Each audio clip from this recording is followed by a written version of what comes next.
大家好，我是导演沈玉杰，我也是这台北京212的车主。这台212呢，经过了150天的修复，终于完成了。我相信你可以让这个车有一种新的生命力。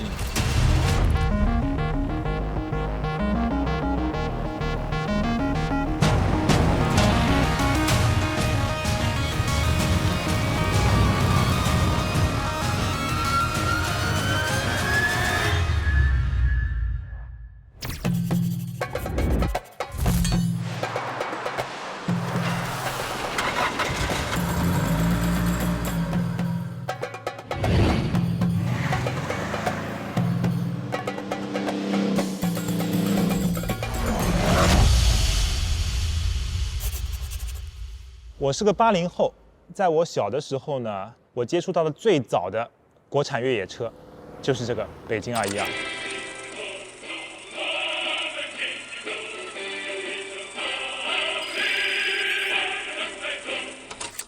30年后呢，我有幸认识了一个著名的广告导演沈导。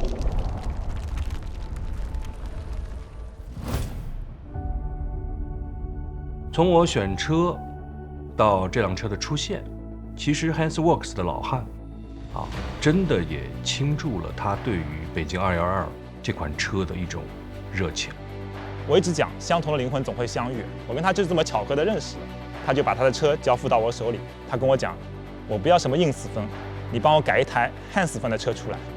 212大家其实都知道这款车非常的硬派，也很糙。刚看到这台车的时候呢，我是崩溃的，因为这车上所有的细节非常差，真的让我无从下手。而且这是一台重度越野之后的车，可以说是战损级别了。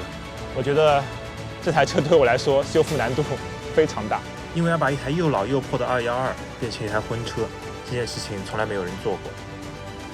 因为我希望我跟我的太太，甚至我们全家的情感，就如同这个车一样，它不需要有任何添油加醋的这些东西，它不需要有任何科技的渲染，它越纯粹越好。我们收藏的是一台老车嘛，我们收藏的可能是时间，改造呢更像是接受事实、治愈自己的过程。婚礼其实一直是我的一个遗憾，当然这次非常感谢汽车梦想家，也借着这次节目的机会，让我圆了这次梦。我的太太她叫纳迪，她是一名新疆维吾尔族的姑娘。我们刚认识的时候，她的事业是巅峰期，她是一名模特。我和她认识1年多，我们就结婚了。当时我们并没有办婚礼，因为各自都有忙碌的事情。其实我太太对于生活的仪式感一直以来是有所追求的，但是作为我来讲，一直对她心怀愧欠。于是我在这台车上也埋了一些小心思，比如这款印有新疆维吾尔族艾特莱斯图案的手工地毯，让整台车呢有了一些仪式感。我已经让她等得太久了。现在我们的2个孩子都已经长大了，姐姐叫 Dana， 她今年已经2年级了，弟弟叫阳光，明年也要上学了。他们2个都非常的可爱。真的很感谢汽车梦想家这期节目，把212改造成了一台婚车，开去了他的家乡，去完成我对我妻子的这份承诺。在我心目中，我从来没有把一台车真正的当做一台交通工具去看待。这台212呢，经过了150天的修复，终于完成了。分解车身底盘发动机，解决所有锈蚀漏油的问题。全车金属件、钣金件修复打磨平整，喷涂我认为最适合这台212气质的绿色。黑色的部分呢，用犀牛漆勾勒质感。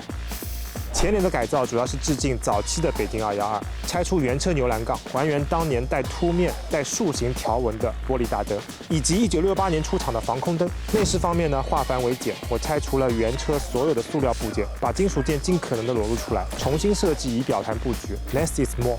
全车所有的螺丝、胶条、电块都更换了全新的，设计适合212的复古轮圈，并精心测算数据，找到一个我认为最适合这台车的感觉。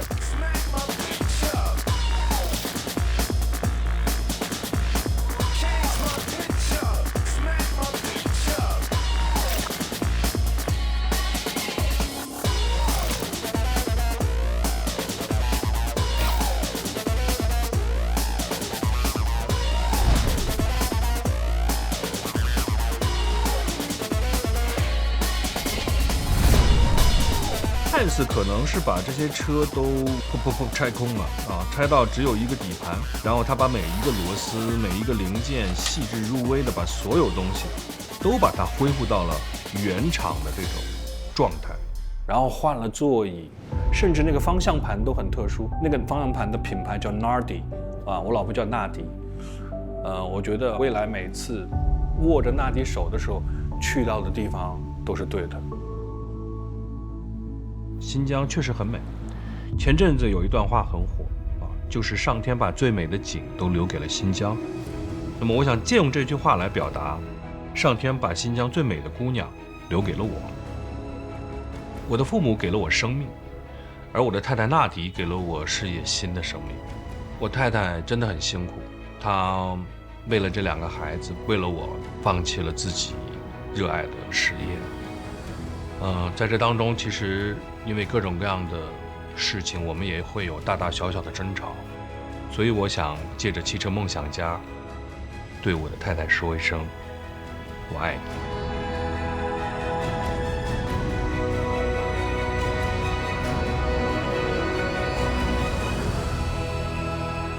很多人说中国没有汽车文化，我是不同意的。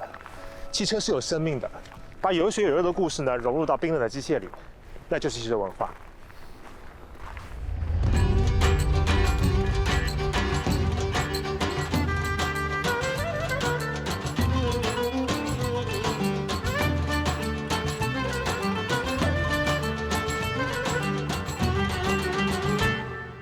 传播汽车文化，从 Handsworks 做起。